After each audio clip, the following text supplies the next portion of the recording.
Justamente sobre o frio que está invadindo o sul do país e o sul do estado de São Paulo, sobre as consequências dele diante da situação do coronavírus. A gente recebe agora a infectologista do Hospital Santa Paula, a doutora Cristiane Rodrigues. Bom dia. Obrigada, doutora, pelo seu tempo aqui conosco. Bem-vinda. Bom dia, Adriana. Bom dia aos ouvintes da Jovem Pan. Estamos aí mais um pouquinho preocupados, né? Porque, como você falou, nós estamos no meio da pandemia ainda, né? E o frio preocupa a gente com certeza, principalmente porque com frio a gente tende a fechar mais as janelas, a gente tende a se aglomerar um pouco mais, né?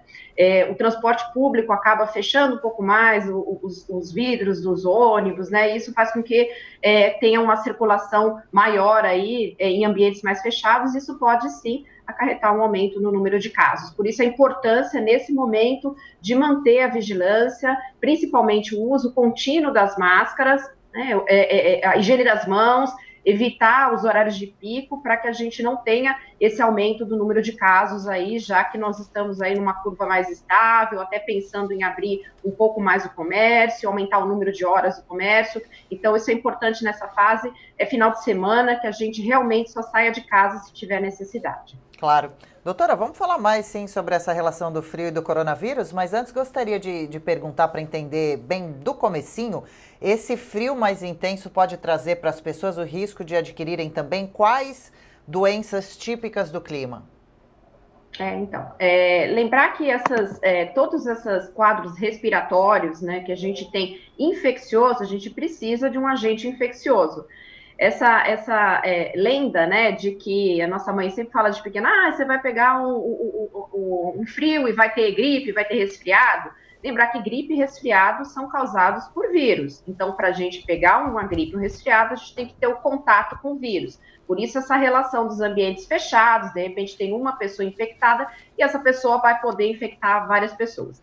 No entanto, quando a gente tem alterações climáticas com frios extremos, o que a gente pode ter? A gente pode ter desencadeamento de asma, de bronquites, de outros quadros respiratórios, até alergias, né, onde a gente fecha o ambiente, a gente coloca a roupa que está no armário, aquela roupa pode ter um pouco mais de ácaro, um pouco mais de odor, e isso pode desencadear esses quadros imunolérgicos. E aí isso realmente pode levar a um aumento da incidência de outros quadros que fazem com que a gente tenha uma predisposição maior nesse período. Então, para ter uma virose, para ter um resfriado, uma gripe, a relação maior é essa, né? Ou seja, a gente tem que ter o contato com o vírus, tá? Para poder ter uma gripe e um resfriado. Só o frio em si não vai induzir a isso. O que acontece é a gente ficar mais aglomerado em ambientes fechados. Isso pode acontecer. E esses quadros imunológicos, como eu pontuei, né, relacionados à asma, bronquite, a rinite, que pode desencadear esse um quadro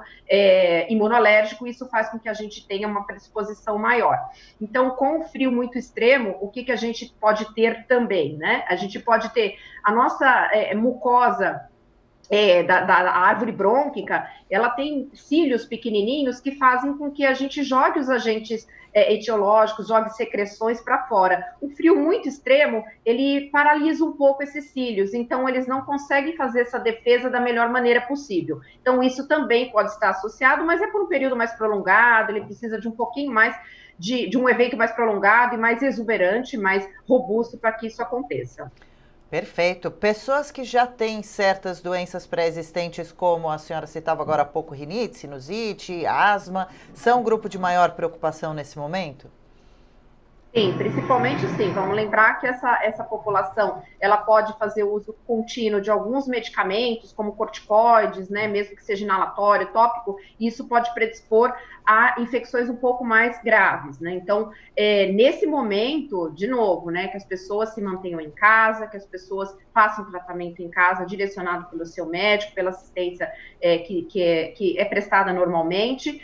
E outra coisa é que, assim, quando a gente tem um quadro mais, uma crise de asma, uma crise de bronquite, muitas vezes a gente recorre ao serviço médico, né, ao posto de saúde, ao hospital, e isso faz com que a gente se predisponha lá dentro, lembrar que a gente tem muito caso ainda, e isso pode predispor você um pouquinho mais à circulação do vírus nessas áreas onde tem mais gente infectada, não só com a Covid, mas outros vírus transmissíveis, né, como o sincicial respiratório, o rinovírus, o influenza, apesar da gente ter tido uma campanha de vacinação para gripe, né, relacionada ao vírus influenza, ele pode circular ainda e você pode adquirir isso indo a esses serviços de saúde. Então, isso sim pode fazer com que você tenha uma predisposição maior, em especial quem tem todos os quadros imunoalérgicos, como você comentou, rinite, bronquite e asma.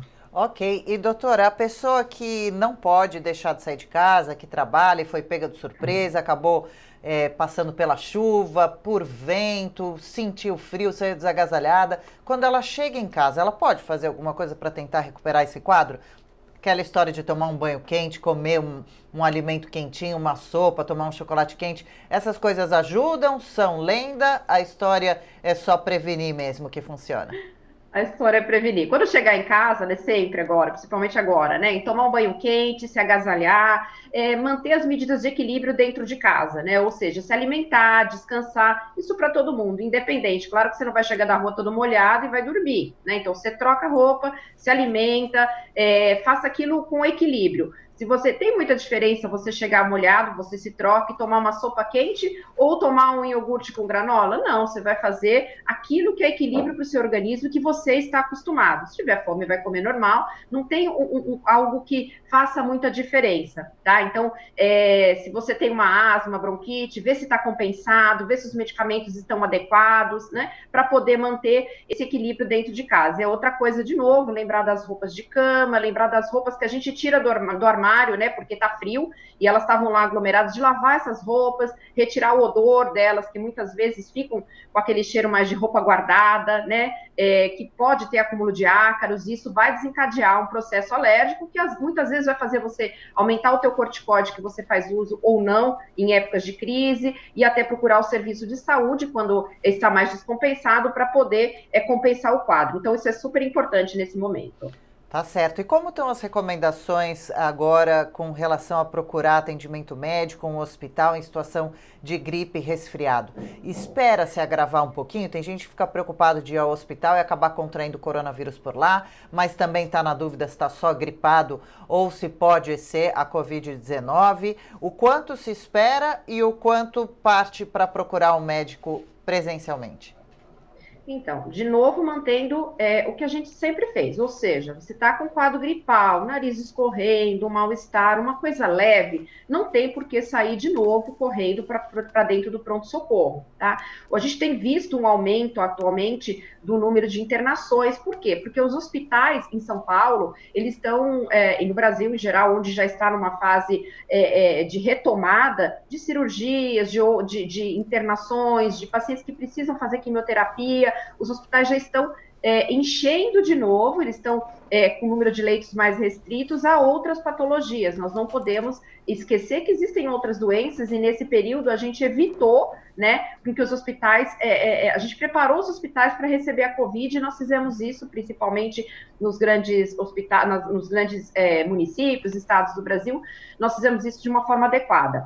Então, agora está acontecendo a retomada de cirurgias, de quimioterapias, então os hospitais estão mais cheios, né? Então, o que a gente pede é que realmente, o meu nariz está escorrendo, eu estou tossindo, eu vou ao pronto-socorro, eu estou com resfriado. Não há necessidade. Mais uma vez, se o quadro demorar mais de 3, 4 dias, se tiver febre intensa, tiver qualquer falta de ar, qualquer coisa diferente que precise realmente de uma avaliação médica, não tem que titubear, tem que ir ao pronto-socorro. Mas quadros muito leves, de resfriados comuns, de uma coriza, de uma rinite leve, eles podem sim ser conduzidos ainda em casa. Ok, como disse a doutora, então também os cuidados com relação à proteção com relação ao coronavírus não só continuam, como são reforçados agora nesse momento. Deixa eu agradecer a participação da doutora Cristiane Rodrigues, infectologista do Hospital Santa Paula. Obrigada, doutora, por todos os esclarecimentos. Boa quinta-feira para a senhora, até uma próxima. Obrigada, bom dia para vocês também.